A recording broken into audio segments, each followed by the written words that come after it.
¿Qué tal? Soy Rubén Rojas, le presento la información más relevante de la semana. Los Ángeles en el ojo del huracán. Agentes del ICE encabezaron redadas masivas contra migrantes en escuelas, centros de trabajo y hasta iglesias. De acuerdo con especialistas, casi 1 millón de indocumentados están en riesgo. El descontento se apoderó de las calles. Miles de personas marcharon contra estas redadas. Donald Trump ordenó el despliegue de la Guardia Nacional e infantes de Marina para contener las movilizaciones. Para Jesús Silva Herzog Márquez, profesor de la Escuela de Gobierno del TEC de Monterrey, la política migrante de Donald Trump tiene una marca discriminatoria y racista, pues los objetivos son claramente mexicanos y personas latinas. Así lo comentó con el periodista José Cárdenas. Detrás de las redadas contra migrantes legales e ilegales se revela una intención, en la opinión de muchos, racista y discriminatoria del presidente Trump y de su gobierno. El ciclo de protesta, violencia y represión, que podría ser un modelo del mandatario populista, sin paciencia con las manifestaciones en estados demócratas como California. Es algo evidente. Sin embargo, pues él está cumpliendo con lo que prometió a sus electores. Dijo Trump que está mandando, se ha dicho que Trump está mandando un mensaje a aquellas ciudades, estados, en fin, que podrían resistirse a drásticas medidas antiinmigrantes. Es la política racista de romper cabezas como prometió a sus electores. ¿Qué opina todo esto el maestro Jesús Silva Herzog Márquez? Él es profesor de la Escuela de Gobierno del TEC de Monterrey, colaborador en estos espacios de Uno TV Noticias y también los lunes colaborador en la página editorial de Diario Reforma. ¿Cómo estás? Bienvenido, Jesús. Buenas noches. Pepe, muy buenas noches. Bueno, pues, ¿tú crees que es casualidad que haya puesto Trump a Los Ángeles en la mira? Bueno, yo creo que este es un problema que se ha convertido en una crisis. Me parece que Donald Trump encuentra tracción para su discurso y para generar una nueva cohesión en un movimiento que estaba teniendo reveses importantes.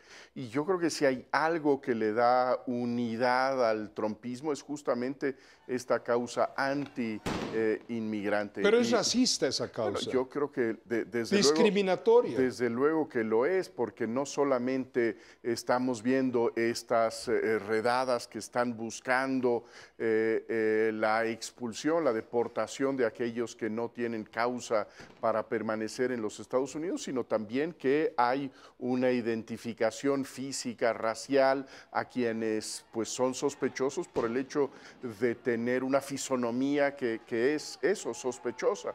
No están expulsando a los canadienses, ni a los alemanes güeritos, ni a los franceses. Exactamente. Están expulsando a los que no les gusta el color de su piel. Y que pueden estar hablando entre ellos en español. Entonces, evidentemente tiene una marca discriminatoria, racista, esta política del presidente Trump, que se monta en estas manifestaciones que después se convierten en disturbios. Tiene razón, a mi juicio, el gobernador de California cuando dice la intervención del presidente de los Estados Unidos es francamente incendiaria. Está echándole cubetazos de gasolina a momentos de gran fricción social. Ahora, está provocando, porque esto va y lo hace en el escenario angelino, que tú sabes, Los Ángeles es la ciudad con más mexicanos del mundo, solamente después de la Ciudad de México, ¿no? Así es. Y lo hace para crear un ánimo antimexicanista,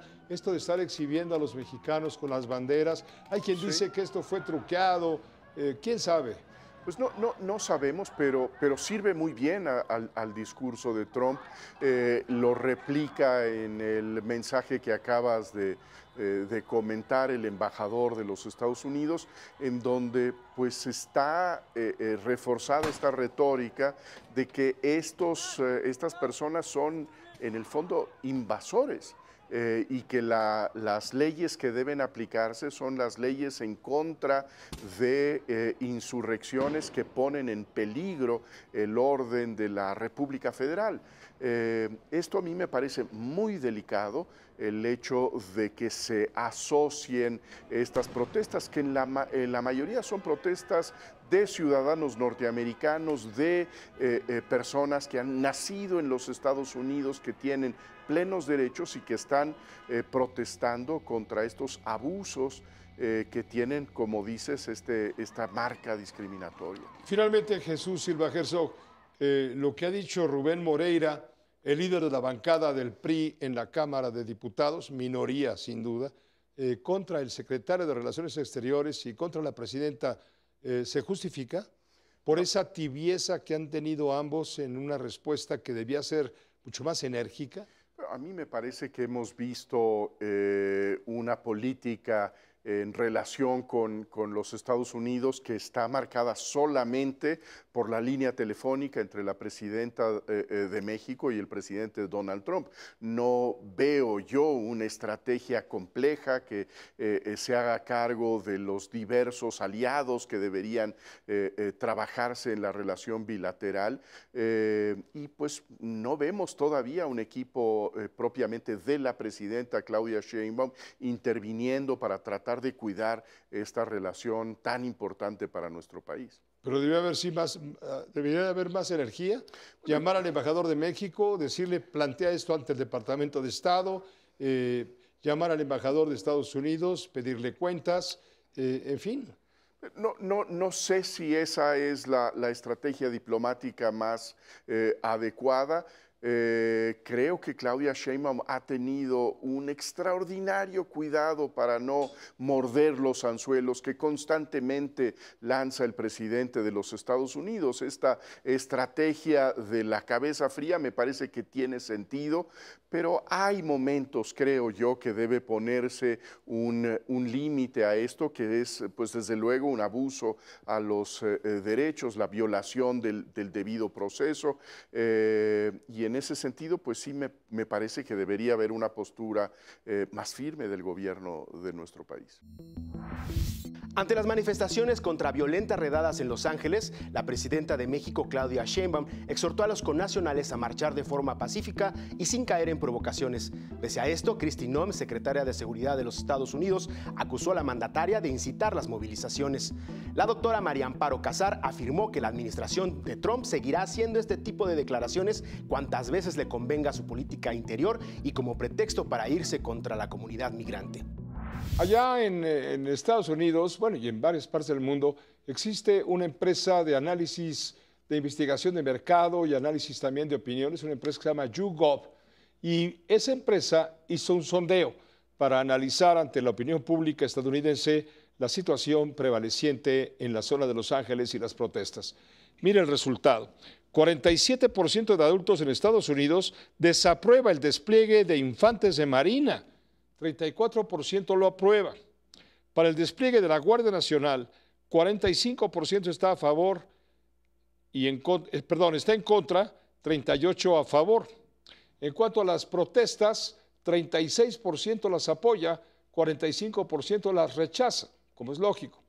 Y el 56% cree que el origen legítimo de la intervención debería ser estatal, es decir, local de la ciudad de Los Ángeles, contra 25% apenas que avala la incursión federal. Es decir, que según la encuesta de YouGov, Trump es abusivo y ha utilizado el miedo y el insulto como lenguaje al llamar animales, criminales, estúpidos e invasores a los protestantes en lugar de llamar a calmar los ánimos.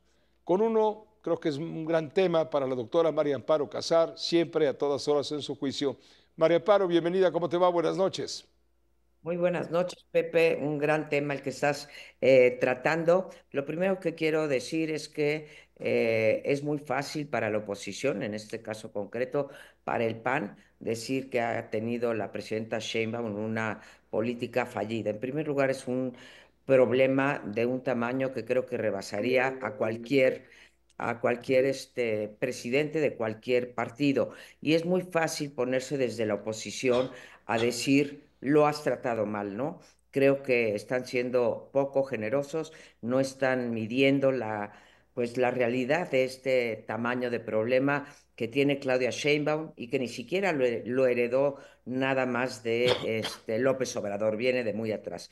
Lo segundo es que tiene razón la presidenta Claudia Sheinbaum, aun cuando se pueda reconocer que no debió haber dicho nos manifestaremos, en ningún momento con respecto al tema migratorio, la presidenta ha sugerido o alentado alguna protesta violenta.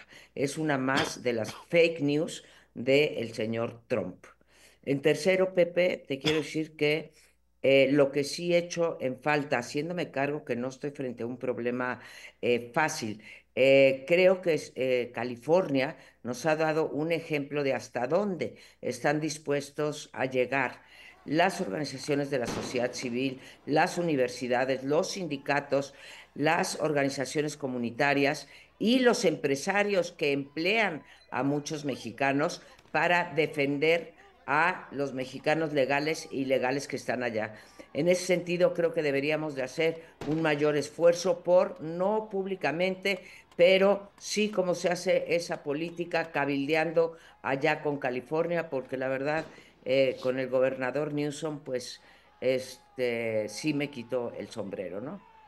Claro, Ahora, se está tomando, claro, en un sesgo político esta reacción que viene por órdenes estrictas de la Casa Blanca y que está nuevamente conflictuando la relación bilateral entre México y Estados Unidos. Ciertamente los textos o los discursos o el discurso de la presidenta de la República ha sido sacado de contexto.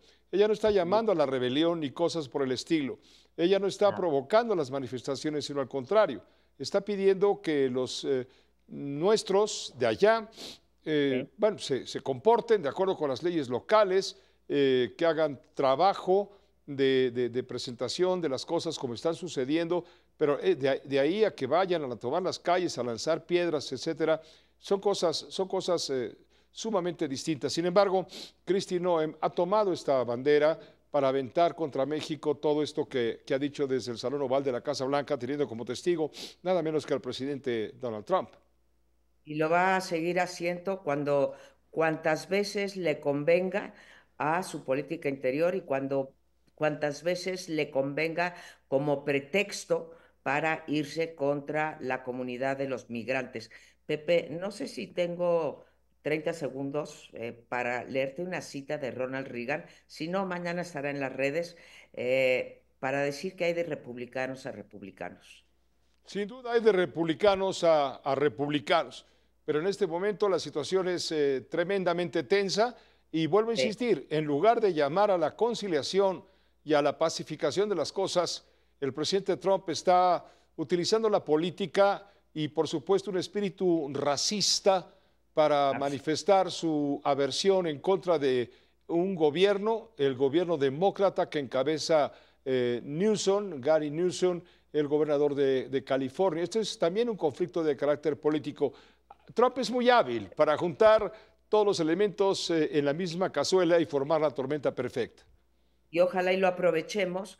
Y bueno, ya que no puedo leer la cita, Pepe de Riga, nada más decir que lo que él decía que Estados Unidos era grande y usaba la Great Again, es gracias a que cada recién llegado a esa tierra de oportunidades, Estados Unidos siempre ha estado en la punta del mundo y ha podido liberar. El día que eso se pierda, Estados Unidos se hundirá junto con estas comunidades.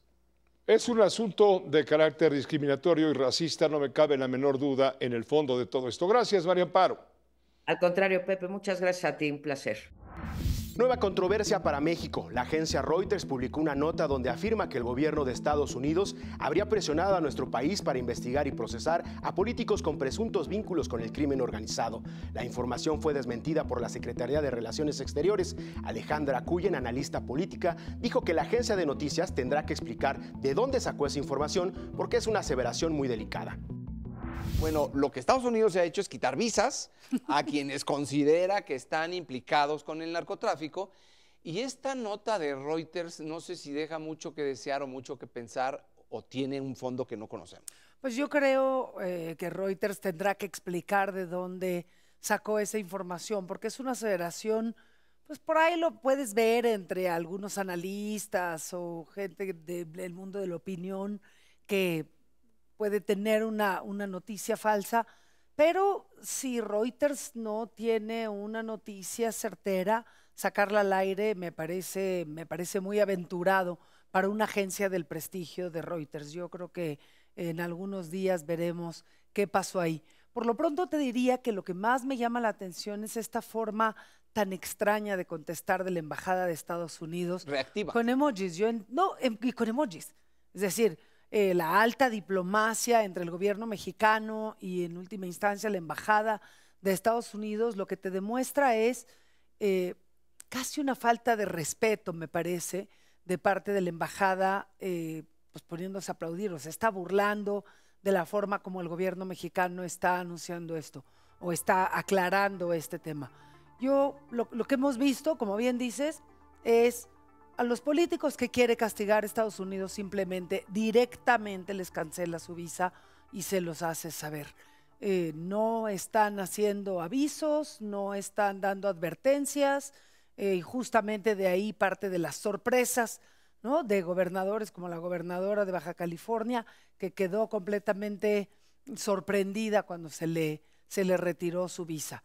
Ya tendrá ella que explicar y que litigar con el Departamento de Estado americano para recuperar sus derechos como turista, ¿no? Pero fíjate, además de los emojis, a mí lo que me llama la atención es la reacción de la Secretaría de Relaciones Exteriores a una nota de Reuters que no trae ni nombres, que ha sido cuestionada, que nadie más podría de alguna manera seguir porque no tienen información. Reuters no ha salido a desmentir, y que la Secretaría preste oídos y utilice sus redes sociales para contestar. No sé si es un rumor o algo que vamos a ver crecer, no lo sé. Mira, lo que sí hemos visto es que este tema de la famosa lista lleva, yo creo que mes y medio circulando entre redes, medios, que Rumores. dicen, unos sueltan nombres, otros los niegan, hablan de la lista de 42, la lista de 32. Es algo que está en el ambiente de manera permanente, en un contexto donde Estados Unidos pues, decidió no permitirle a México seguir pues, con su política de impunidad y de los famosos abrazos, no balazos. México empezó a tomar cartas en el asunto, han detenido a 18,000 gentes, saturado las cárceles, cerrado laboratorios del fentanilo que se suponía que no se producía en México, ¿no? Hay una como respuesta del gobierno mexicano. Por supuesto a los políticos no se les toca, ni a los altos funcionarios de las policías, ni de la administración anterior, ni de las anteriores. Estás en un contexto de mucho asedio de parte del gobierno americano hacia el gobierno mexicano por el tema de las infiltraciones del narcotráfico o del crimen organizado dentro del gobierno de la República. México lo niega o dice que está trabajando en ello. Lo cierto es que no hemos visto ni una cabeza caer, ni una cabeza ser castigada, y que Estados Unidos sigue presionando.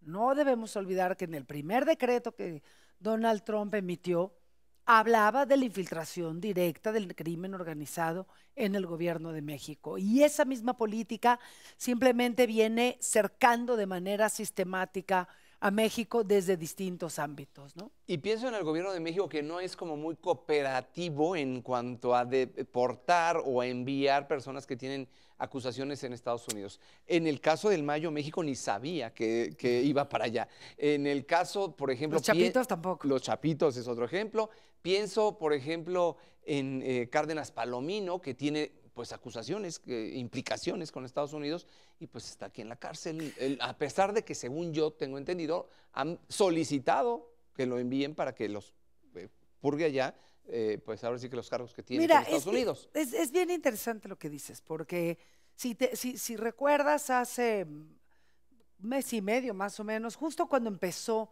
como 2 meses ya, que fue cuando México mandó de manera unilateral a una serie de acusados de delitos de narcotráfico, y tenías principalmente narcotraficantes o gente acusada de narcotráfico. Estaba Caro Quintero y era una lista bastante amplia, y yo creo que México pensó que con eso era suficiente. No era menor, porque estaba mandando a cabezas importantes.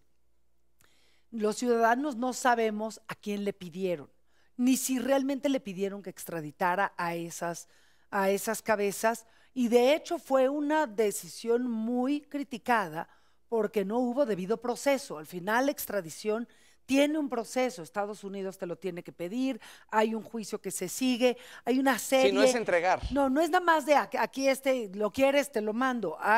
Tiene que haber una serie de pruebas, Estados Unidos tiene que realmente demostrar que esos delitos se cometieron allá y que el delincuente o presunto delincuente merece ir a purgar su pena del otro lado del río Bravo. Entonces, esta discusión sobre cómo los manda y a quién manda, pues una cosa es que el gobierno mexicano diga yo mando a quien yo quiero y otra cosa es que el gobierno americano lo acepte. Ahí los tenemos en pantalla justo a los que enviaron, en este caso de quienes tú hablas. En el caso de Cárdenas, que los entregaron. En el caso de Cárdenas Palomino, sabemos que el enemigo público favorito de la 4T es García Luna y es el que siempre utiliza como el estandarte de la corrupción de los sexenios anteriores. Y Cárdenas Palomino está en el altiplano. Estados Unidos no ha sido particularmente insistente con la extradición de Cárdenas Palomino y de hecho ahorita está en la cárcel por la tortura a los zodiacos, que tú y yo conocemos muy bien. Sí. El caso de Cassés, de Vallarta y de los familiares de Israel Vallarta, a los que inventaron que había habido un cártel, los torturaron y por esa causa está Cárdenas Palomino en el altiplano. Ahora está esta discusión sobre Rápido y Furioso, donde Estados Unidos, en última instancia, el enojo de Estados Unidos contra Cárdenas Palomino tiene que ver con desviación de recursos de la DEA, no con un tema de un posible acuerdo que México y Estados Unidos hicieron para hacer ese famoso operativo donde las armas acabaron en manos de los delincuentes que a su vez las utilizaron para matar a mexicanos. Sí, delitos que en algunos momentos son muy visibles, otros ni siquiera los pronuncian. No los conocemos. Cada caso es distinto. Cada caso es distinto, pero de nuevo, ¿dónde está el juicio de extradición que se tiene que seguir? ¿Dónde está el proceso de extradición? Más que juicio es un proceso. Sí, el debido proceso. Y se tiene que respetar una serie de reglas. No es nada más una mañana agarras y decides que si te piden uno sí, lo van mandas, o vienen. ¿no? Y mucho menos con gente que está en libertad. Entonces, si existe una famosa lista de políticos mexicanos, que a saber si es cierto o no, pues si no hay ni siquiera delitos que perseguir, ¿cómo los vas a extraditar? Pues en los siguientes días veremos si esta lista crece o se evapora. Muchas gracias. Pero también vamos a ver si la Secretaría de Relaciones Exteriores empieza a asumir un rol de diplomacia, yo diría, más clásica y más serena. Porque aquí y no hay en siempre redes, una... No respuestas en redes. Sí, no respuestas en redes, sino estas reacciones que parecen más viscerales que realmente siguiendo los procesos adecuados. Para cerrar la semana, el investigador y crítico de cine José Antonio Valdés Peña habló sobre películas memorables para el Día del Padre, entre ellas El chico de Charles Chaplin y Ladrones de bicicleta de Vittorio Sica. Traemos para ustedes un pequeño listado tratando de comenzar los festejos para los papás de este próximo domingo. Y bueno, pues son personajes icónicos que asumen la paternidad y nos llevan a reflexionar precisamente sobre ella.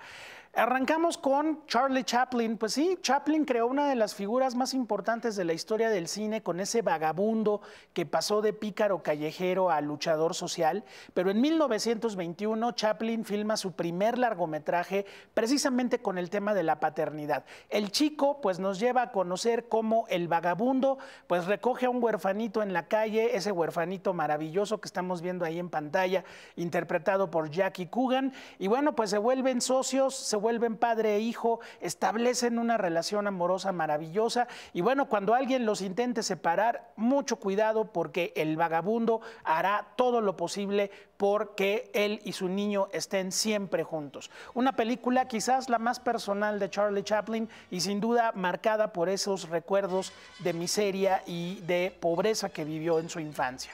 Vámonos con otro papá extraordinario, Ladrones de bicicletas de Vittorio de Sica. Nos presenta la figura de un obrero, el obrero Ricci, quien pues después de conseguir trabajo en esa Italia de la posguerra terrible, pues su bicicleta le es robada, es un elemento importantísimo para su labor y tiene que recuperarla antes de que pase cualquier cosa.